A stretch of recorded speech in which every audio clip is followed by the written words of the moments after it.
National conference के नेता और जम्मू कश्मीर के मुख्यमंत्री उमर अब्दुल्ला ने आज प्रधानमंत्री नरेंद्र मोदी की बेइंतहा तारीफ की। उन्होंने प्रधानमंत्री नरेंद्र मोदी के जम्मू कश्मीर के विजन को लेकर कहा कि प्रधानमंत्री नरेंद्र मोदी जम्मू कश्मीर विकसित जम्मू कश्मीर देखना चाहते हैं।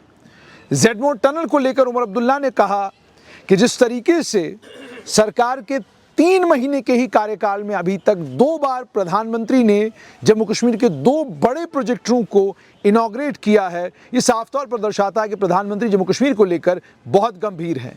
और उसके बाद उन्होंने ये भी कहा कि मुझे उम्मीद है कि उन्होंने जो वादा किया है जम्मू कश्मीर के साथ कि जम्मू कश्मीर को पूर्ण राज्य का दर्जा दिया जाएगा, वो अपने उस वादे को निभाएंगे। लेकिन अगर आप तकरीर सुनते तो आपको तकरीर सुनकर ये लगता कि उमर अब्दुल्ला ने अपनी तकरीर में ये नहीं कहा कि आप जम्मू कश्मीर को पूर्ण राज्य का दर्जा वापस दे दें। उन्होंने कहा प्रधानमंत्री ने वादा किया है कि वो जम्मू कश्मीर को पूर्ण राज्य का दर्जा देंगे और हमें यकीन है कि वो अपने वादे को पूरा करेंगे। ये क्या दर्शाता है? ये 2 बातें दर्शाता है। पहली बात ये कि नेशनल कॉन्फ्रेंस के नेता और जम्मू कश्मीर के मुख्यमंत्री उमर अब्दुल्ला सच्चाई से अवगत हैं। और आपको अगर स्ट्रेट लाइन के YouTube चैनल पर आप जाएं, बहुत सारे वीडियोस मिलेंगे और उसमें एक वीडियो वो भी मिलेगा जहां पर मैंने ये कहा था कि चुनाव जीतने के बाद पहला फेज यूफोरिया का होगा। यूफोरिया का मतलब ये कि वो जो डांस सड़कों पर होता हुआ आपने देखा था, जिसमें वो बहुत मशहूर हुआ था, जून हो नेशनल कॉन्फ्रेंस जून हो, ये आपको आज भी याद होगा। और वो डांस काफ़ी वायरल हुआ था। उसे कहते हैं यूफोरिया, कि आपने चुनाव में बढ़ चढ़कर हिस्सा लिया, वहाँ पर भी घाटी में वोट पड़ा जहाँ आपने तवक्का भी नहीं की थी कि यहाँ कोई बाहर निकलकर वोट डालेगा। उन वोटों के पड़ने के बाद जम्मू कश्मीर की पहली लोकतांत्रिक सरकार बनने के बाद जब नेशनल कॉन्फ्रेंस बरसर इक़्तिदार आई, तो इक़्तिदार में आने के बाद पहली रियलाइजेशन ये हुई कि हम तो मामूली सा एक एग्जीक्यूटिव ऑर्डर जिसके ज़रिए कंबाइंड कॉम्पिटिटिव एग्जामिनेशन में पार्टिसिपेट करने वाले बच्चों की उम्र बढ़ाना थी, हम तो उस पर दस्तखत नहीं कर सकते।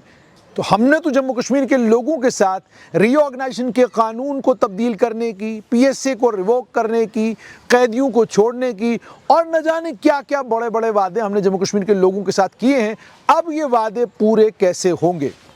उसके बाद जब सरकार ने चलना शुरू किया तो पता चला ट्रांजैक्शनल बिजनेस रूल सरकार को बनाने हैं, मगर शोरगुल ये मचाया गया कि ये हमको नहीं, ये केंद्र सरकार को बनाने हैं।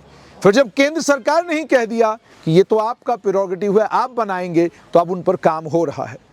इसका मतलब ये कि उमर अब्दुल्ला इस बात को समझते हैं कि मरकज़ की मदद के बगैर, मरकज़ के साथ चले बगैर जम्मू कश्मीर में तामीर व तरक्की के कामों को आसमान पर पहुंचाना मुमकिन नहीं।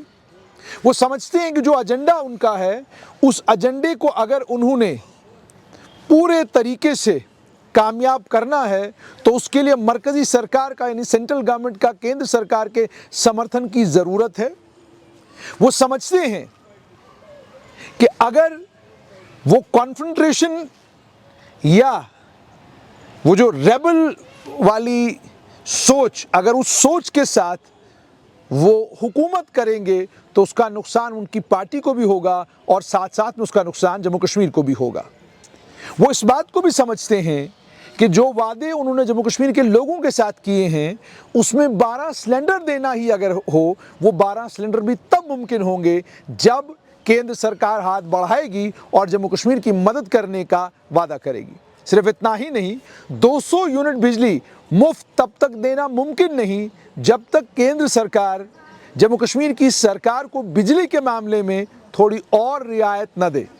क्योंकि आप वहम की दुनिया में हैं कि आप बहुत ज़्यादा बिजली पैदा करते हैं। हकीकत ये है कि आप इस वक्त स्टेट सेक्टर में 600 या 400 मेगावाट के करीब पैदा करते हैं, और सेंट्रल सेक्टर और स्टेट सेक्टर के सभी प्रोजेक्ट्स को अगर मिला भी लिया जाए तो आप इतनी बिजली पैदा नहीं कर पाएंगे कि आप उससे लोगों को 200 यूनिट फ्री दे सकें। ये सारी हकीकतें उमर अब्दुल्ला के सामने हैं और उमर अब्दुल्ला इस बात से भी वाकिफ़ हैं कि जहां तक उनके एजेंडे का ताल्लुक है और घाटी से जुड़ा हुआ जो उनका एजेंडा है, उस एजेंडे में होम डिपार्टमेंट का सबसे बड़ा रोल है। तो जब होम डिपार्टमेंट का सबसे बड़ा रोल है तो वो क्या चाहेंगे? वो चाहेंगे कि उनको जल्द पूर्ण राज्य का दर्जा मिले, ताकि वो विभाग, जिस विभाग से जुड़ी हुई सबसे ज़्यादा परेशानियां घाटी के लोग हर वक्त कहते हैं उनको झेलनी पड़ती हैं, उनका अजाला किया जा सके। वो चाहेंगे कि उनको पूर्ण राज्य का दर्जा मिले, ताकि जिन छोटी छोटी बातों के लिए आज उनको लेफ्टिनेंट गवर्नर के दरवाजे पर दस्तक देनी पड़ती है, उन बातों के लिए उन्हें लेफ्टिनेंट गवर्नर के दरवाजे पर दस्तक ना देना पड़े, वो सारे काम वो खुद करें। और अगर देख भी रहे होंगे आप, तो उमर अब्दुल्ला प्रधानमंत्री नरेंद्र मोदी को देखकर गदगद हो रहे थे। और गदगद ही नहीं हो रहे थे, बल्कि बात करने का जो लहजा था और जिस अंदाज में और जिस तरीके से वो अपनी भाषण के दौरान प्रधानमंत्री मोदी का नाम ले रहे थे, और प्रधानमंत्री मोदी स्टेज पर बैठकर जिस तरीके से सर हिला रहे थे, वो साफ तौर पर दर्शाता है कि केंद्र और राज्य सरकार के बीच में एक रिश्ता तो है। इस रिश्ते की नींव को और पक्का करना नेशनल कॉन्फ्रेंस का और उनकी लीडरशिप का काम है। रेबल माइंडसेट से, बागी माइंडसेट से आप कुछ अखबारों की जीनत बन सकते हैं, कुछ वेब पोर्टलों पर आपके इंटरव्यू ज़बरदस्त चलेंगे, सोशल मीडिया पर आपका ज़बरदस्त चर्चा होगा, लेकिन ज़मीन पर उसका लोगों को कोई फ़ायदा होने वाला नहीं। इससे पहले भी बहुत सारे बागी थे जिन बागियों ने यह कहा कि हम जम्मू कश्मीर की तकदीर बदलेंगे, लेकिन जब वो तकदीर बदलने निकले वो बागी अकेले रह गए।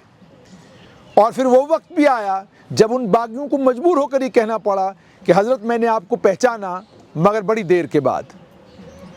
ये जम्मू कश्मीर की हकीकत है।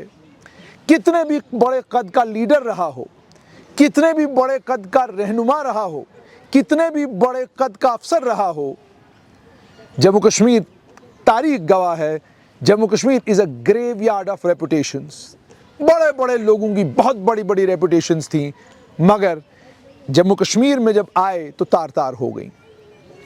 इन तमाम चीज़ों को समझते हुए उमर अब्दुल्ला ने आज प्रधानमंत्री नरेंद्र मोदी का स्वागत भी किया, और स्वागत करते हुए ये संकेत भी दे डाले कि दिल्ली और कश्मीर के बीच में ज़्यादा दूरी नहीं है। एक तस्वीर सोशल मीडिया पर वायरल हो रही है, स्वर्गीय देवेंद्र सिंह राणा के बड़े भाई डॉक्टर जितेंद्र सिंह राणा के साथ उमर अब्दुल्ला ने एक सेल्फी ट्वीट कर दी।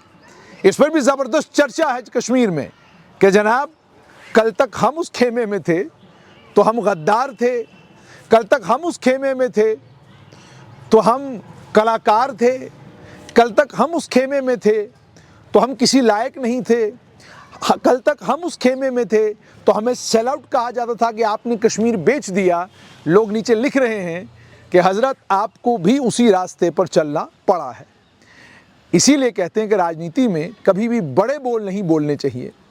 राजनीति में असूलों की बात आप कर तो सकते हैं, लेकिन अगर आप असूलों पर चलकर राजनीति करना चाहें, बड़ा मुश्किल काम है। ख़ासतौर पर जम्मू कश्मीर में। जम्मू कश्मीर में आपकी मजबूरी नई दिल्ली है। नई दिल्ली में सरकार बीजेपी की हो, सरकार कांग्रेस की हो, जनता दल की हो या किसी भी अन्य दल की हो, हर सरकार के साथ आपको मिलकर ही चलना पड़ेगा, क्योंकि आपके माली हालात अच्छे नहीं हैं। आपने पिछले 77 साल में ऐसा कुछ जम्मू कश्मीर में नहीं किया है जिसके चलते आपको ये लगे कि आपको मरकज़ की ज़रूरत नहीं। आपके बगल में हिमाचल प्रदेश है, 1100 मेगावाट बिजली बना रहा है। आपके बगल में पंजाब है, पंजाब इस वक्त 9000 मेगावाट के करीब बिजली बना रहा है। आप थोड़ा अंदर चले जाते हैं, राजस्थान 42000 मेगावाट बिजली बना रहा है। उत्तर प्रदेश, जिसका नाम लेने में आपको बड़ा मज़ा आता है, बड़ा कुछ आप लोग कहते भी हैं, वो लगभग 30,000-33,000 मेगावाट के करीब बिजली बना रहा है। हर राज्य आगे निकल गया, हर केंद्र शासित प्रदेश आगे निकल गया, और आपने गले में ढोल बांधा और ढोल बजाते रहे 370 का, और आज भी बजा रहे हैं 370 का ढोल। इस ढोल के नतीजे में आपके पास सिवाय कटोरे के और कुछ भी नहीं है। और ऐसा लगता है उमर अब्दुल्ला ने तय किया है कि जम्मू कश्मीर को कटोरे से आज़ादी दिलानी है, और जम्मू कश्मीर को वहाँ ले जाना है जहाँ जम्मू कश्मीर सेल्फ सफिशिएंट भी हो, और बिजली की जब ज़रूरत पड़े तो मरकज़ से मांगने की ज़रूरत भी न पड़े। तो ज़ेडमोर के इनॉग्रेशन में उमर अब्दुल्ला, प्रधानमंत्री नरेंद्र मोदी, डॉक्टर जितेंद्र सिंह, या यूँ कहिए दिल्ली और कश्मीर के दिल के बीच में, दिल्ली और उमर अब्दुल्ला के बीच में ऐसे लगता है कि दूरियां खत्म हो गई हैं।